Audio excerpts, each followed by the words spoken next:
কি গো, কতদিন হয়ে গেল তোমাদের রাজসভা বন্ধ? হ্যাঁ, আচ্ছা, মহারাজ যদি বেতন দিতে না পারেন তাহলে রাজসভা খোলা রেখে কি লাভ বলো তো? বলি বাড়িতে যা চাল আছে তাতে এক সপ্তাহের বেশি আর রান্না হবে না কিন্তু। হ্যাঁ, সেই জন্যই তো হিসেব করছি। বাড়িতে অপ্রয়োজনীয় যা যা জিনিসপত্র আছে সেসব বেচে দেব। আর বেচার মতো কিছুই নেই গো। দেখো, তুমি সব সময় আমার পরেই খাও, তাই আমাদের একটা করে থালা বাটি বেচে দিলে তো কোনো সমস্যা নেই গিন্নি। এই তোমার মাথা না কাজ করছে না। যাও বাইরে ঘুরে এসো, পারলে বাজার থেকে ধার করে হলেও একটু চাল নিয়ে এসো। দেখি যদি কোনো সহৃদয় ব্যক্তি চাল দেয়। না গোপাল দাদা, বাজারের অবস্থা খুব খারাপ, আর আমি ধারে বিক্রি করছি না। আহা, আরে আমি কোনোদিন তোমার একানাও বাকি রেখেছি বলো? আমি বুঝতে পারছি গোপাল দাদা, কিন্তু আমিও নিরুপায়। গত মাসের বেতন এখনো পাইনি। মহারাজ অনির্দিষ্ট কালের জন্য রাজসভা বন্ধ রেখেছেন। বিশ্বাস করো, বিশ্বাস করো, বেতন পেলেই তোমার ধার আমি মিটিয়ে দেবো। এই সপ্তাহ খানেক আগে একই কথা বলে সেনাপতি ধারে 25 কেজি চাল নিয়ে গেছেন। এখন ওনার কোনোই পাত্তা নেই। কি যে করি, কাছের বন্ধু বলতে বিজ্ঞানী আর সভাকবি। দেখি ওদের বাড়িতে একবার ঢুঁ মেরে।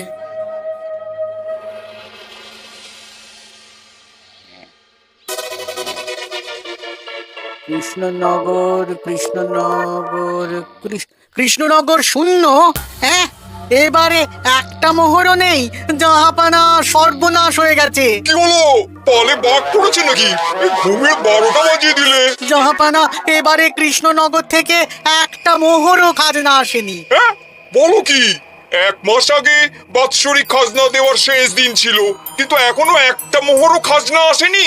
না জাহাপানা। পড়েছে বেগমের জন্য হীরের হার, হীরের কানের দুল, হীরের নাকছাবি বানাতে দিয়েছি। উজির, যা হোক করে কৃষ্ণনগর থেকে আমার খাজনা চাই চাই। তাহলে তো কৃষ্ণচন্দ্রকেই তলব করতে হবে। যা করার করো। বাবা, এই সময় তোমার শখ হয়েছে ময়না পোষা? আরে না না, আমি পুষিনি। একটা পশ্চিমের গ্রামে কদিন আগে ঘুরতে গিয়েছিলাম। আচ্ছা, ওখান থেকে নিয়ে এসেছো? না, তাও আনিনি, ছোলা খেতে দিয়েছিলাম। দেখি তারপর আমার পিছনে পিছনে উড়ে উড়ে চলে এসেছে। বাহ বাহ বাহ, এ তো ভালো কথা। বিয়ে তো করলে না, তাও একটা সঙ্গী জুটেছে। এ যে সে পাখি নয় গোপাল, এ ময়না কথা বলে, দেখবে। এই ময়না, বলো তো গোপাল এসেছে। আরে বাস, বলো তো গোপালের ভুঁড়ি আছে আমার নেই। বেশ বেশ বেশ। এ ভোরবেলা আমার কাছে আসে, সারাদিন আমার কাছে থাকে, আবার সন্ধে হলেই নিজের বাসায় নিজে নিজেই ফিরে যায়। বুদ্ধিমান পাখি। ওই গ্রামে শাখে শাখে ঝাঁকে ঝাঁকে ময়না। বেশ, বুঝলাম।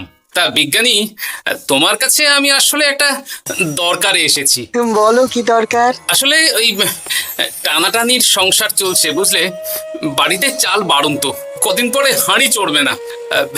তুমি কিছু পয়সা ধার দিতে পারবে? আরে এমন করে বলছো কেন?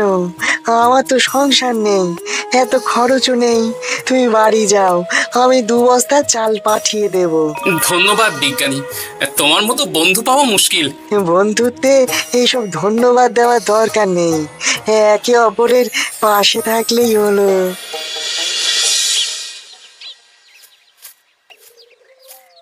এ কি গো, খালি হাতে ঢুকছো যে? বিজ্ঞানী আমাদের 2 বস্তা চাল পাঠাবে, তাই কিছুটা হলেও চিন্তা কমলো, বুঝলে। মা, এই তো সারা বাজার ঘুরে তো ধারে চাল পেলাম না, হঠাৎ বিজ্ঞানীর বাড়ি গেলাম। উনি সত্যি তোমার বন্ধু? হ্যাঁ হ্যাঁ গিন্নি, জানি না কতদিন আমাদের রাজসভার সমস্যাটা চলবে। দেখি অন্য কোনো কাজে লাগতে হবে, বুঝলে। এই দেখো দেখো, যা করে তাড়াতাড়ি করো, এভাবে তো আর চলতে পারে না গো। কি নবাব বাহাদুর আমাকে ডাকছেন? হ্যাঁ, জাহাপনা আপনার উপরে রেগে আছেন। অতি সত্বর আপনাকে দেখা করতে বলেছেন। এবারে চাষাবাদের মন্দার কারণে রাজস্ব আদায় তেমন ভালো হয়নি, তাই খাজনা পাঠাতে পারিনি। আর কিছুদিন অপেক্ষা করতে বলুন, আমি ঠিক খাজনা পাঠিয়ে দেব। এখন আর খাজনা নিয়ে কথা বলবেন কিনা জানি না। আপনাকে নবাব এই আদেশ পাঠিয়েছেন আপনি 2 দিনের মধ্যে নবাব বাহাদুরের সাথে দেখা করবেন। আচ্ছা ঠিক আছে।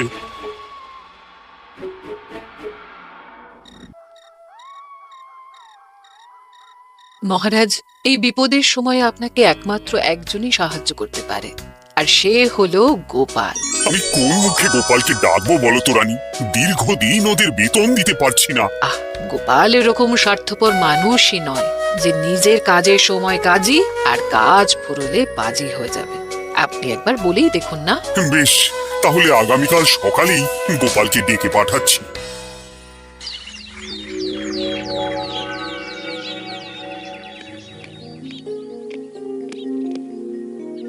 আসতে পারি মহারাজ? হ্যাঁ গোপাল, এসো এসো।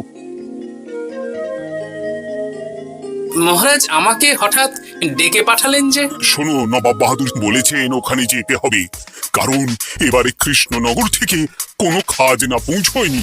মহারাজ, আপনি গেলেও বিপদ, না গেলেও বিপদ। হ্যাঁ, সেটাই তো আমাকে সবচেয়ে বেশি ভাবাচ্ছে, কিন্তু না গেলেই যে নয়। তাহলে এক কাজ করি মহারাজ, আমিও বরং আপনার সাথে যাই।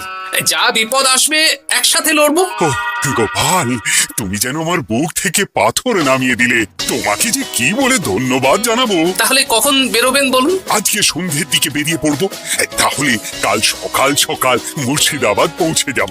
কতদিন থাকতে হবে তো কিছুই জানি না, তাহলে ওই 3-4টে জামা কাপড় ধুতি নিয়ে নেব, কি বলেন? হ্যাঁ হ্যাঁ, তাই নিও। তাহলে সন্ধ্যেবেলা রাজবাড়িতে এসো, একসাথেই বেরিয়ে পড়বো। আচ্ছা মহারাজ।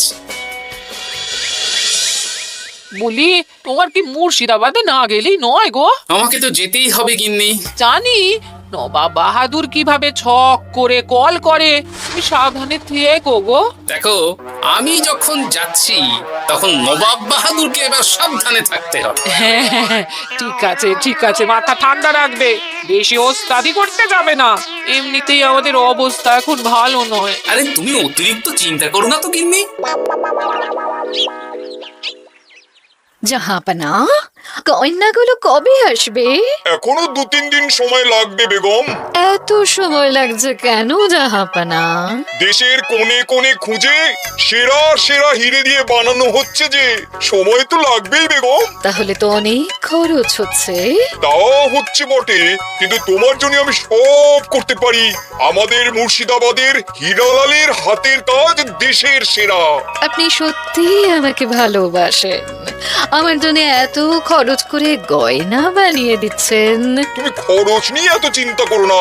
কৃষ্ণনগর থেকে এই বছর ভালো খাজনা প্রাপ্য ছিল, কিন্তু এখনো একটা কানাকড়িও আসেনি। তাহলে আপনার গয়না বানাতে যা খরচ হবে সব আপনার সিন্দুক থেকে দিয়ে দেবেন। না না না, কৃষ্ণনগর থেকেই আদায় করব, ওকে তলব করেছি। আচ্ছা, সহিস, গাড়ি ছাড়ো। যথাজ্ঞা মহারাজ। এই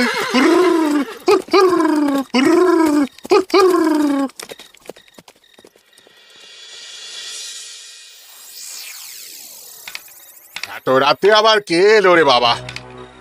খুলছে খুলছে।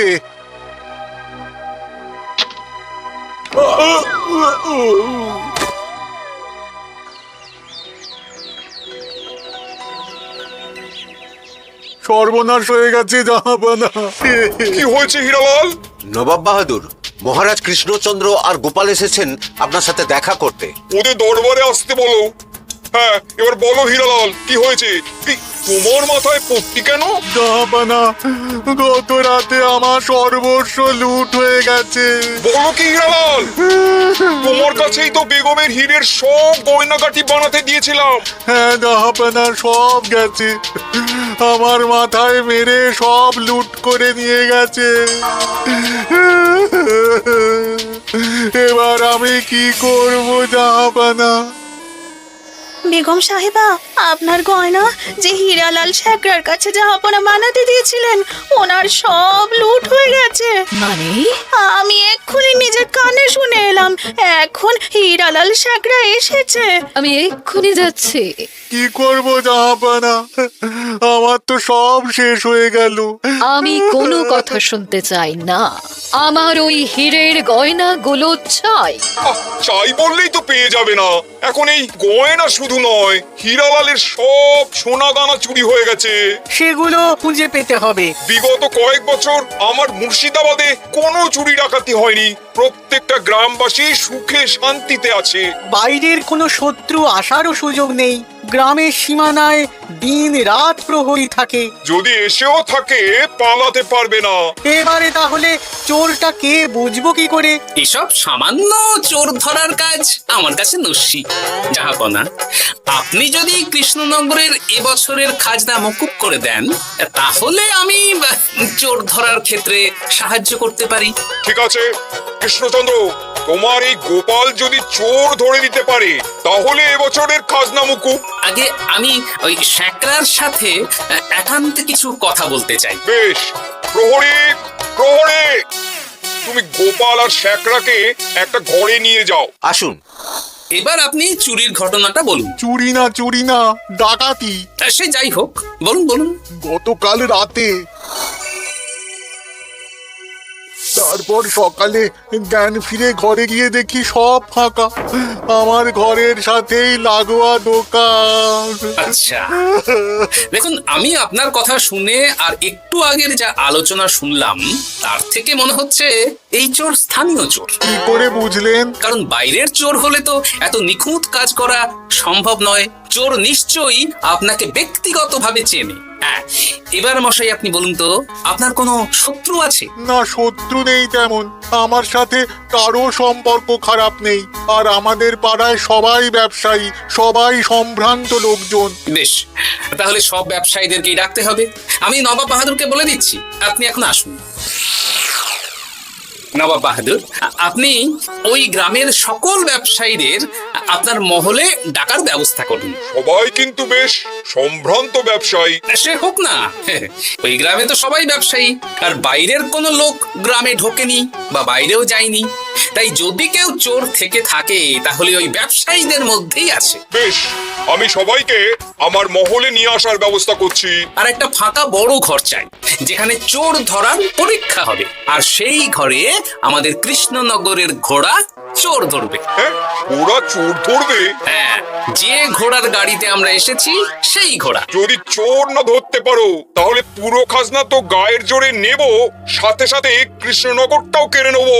আমার উপর একটু ভরসা রাখুন নবাব বাহাদুর, আর যা বললাম করুন। বেশ, শুনুন, এই ঘরে আমার এক প্রিয় ঘোড়া আছে, আর সামনে একটা বালতিতে ছোলা সেদ্ধ রাখা আছে। আপনারা সকল ব্যবসায়ীগণ একে একে যাবেন, দরজা ভিতর থেকে বন্ধ করবেন, আর ঘোড়াকে এক মুঠো করে ছোলা খাইয়ে ফিরে আসবেন। তারপর কি বাড়ি চলে যাব?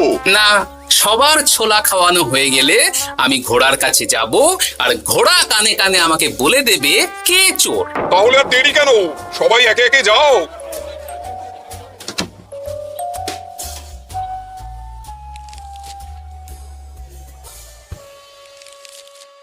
কি করি যদি ঘোড়া সত্যি সত্যি বুঝে যায়? ছোলা খাওয়াবোই না। ব্যাস, ছোলা খাওয়ানো হয়ে গেল। এবার গোপাল বলো তো কে চোর? দাঁড়ান, ঘোড়ার মুখের কথা শুনে আসি। আমি বলে দিচ্ছি জাহাপানা, গোপাল এসব মশকরা করছে, সব মশকরা। ঘোড়া বলে দিয়েছে কে চোর। বলো গোপাল, কে চোর? তার আগে সকল ব্যবসায়ীর হাত দেখে আমি পরীক্ষা করতে চাই। সে দেখো, কিন্তু বলো কে চোর? দেখি দেখি, না, দেখি আপনারটা। না, আপনিও না। না, আপনিও না।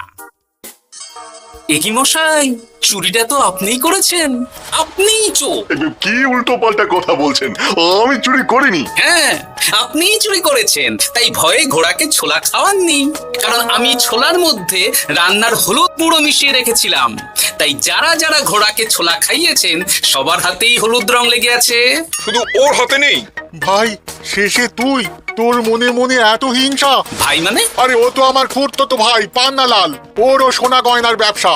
ব্যাস, এবার তাহলে বলেই দিন পুরো ব্যাপারটা, কারণ এখান থেকে পালানোর কোনো পথ নেই। ভুল হয়ে গেছে দেখাবো না। আমার দাদা আমার থেকে অনেক বেশি রোজগার করতো, তাই আমার মনে মনে হিংসে ছিল। তারপর বেগম সাহেব আর হীরের গয়না বানানোর এত বড় বায়না পেল। তাই হিংসা আরো বেড়ে গেল। আর তুই চুরি করলি? চুরির সব জিনিস কোথায় আছে? আমার বাড়িতেই আছে দেখাবো না। সাব্বাস গোপাল, সাব্বাস, তোমার কি বুদ্ধি!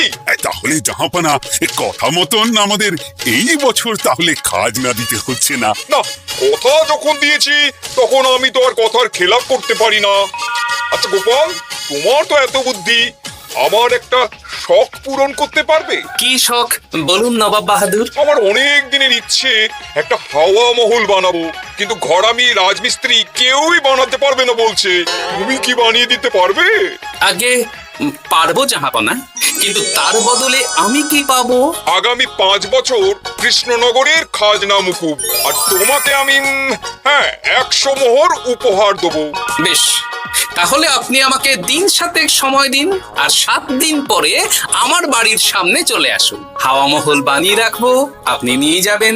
বেশ, তাহলে 7 দিন পরে কৃষ্ণনগরে দেখা হচ্ছে। যদি না বানাতে পারো তাহলে কিন্তু আগামী 5 বছর কৃষ্ণনগরকে দ্বিগুণ খাজনা দিতে হবে, এই আমি বলে দিলাম। বেশ, রাজি?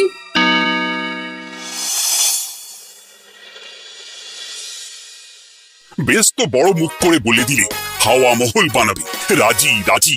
এবার যদি না বানাতে পারো, সব তো উল্টে যাবে। আপনি চিন্তা করবেন না মহারাজ, নবাব বাহাদুর আমাকে প্যাঁচে ফেলতে চেয়েছেন, তাই আমিও ওনাকে ঘোর প্যাঁচ দেব।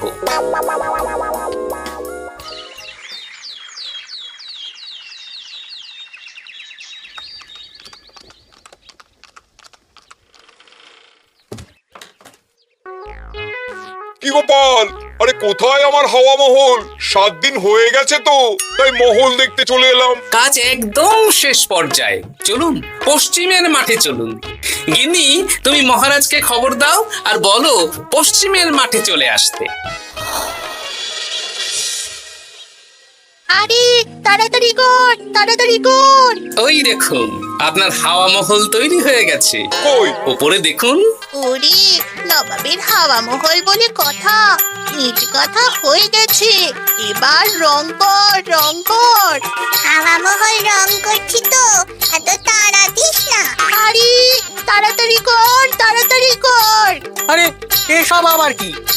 ময়না পাখি হাওয়া মহল তৈরি করছে? হ্যাঁ, হাওয়া মহল তো, তাই হাওয়াতেই তৈরি হচ্ছে। হাওয়া তো আর চোখে দেখা যায় না, আমি তৈরি করিয়ে দিয়েছি। এবার জাহাপানা, আপনি নিয়ে যান। হয়ে গেল, এবারেও গোপাল দাও মেরে দিল।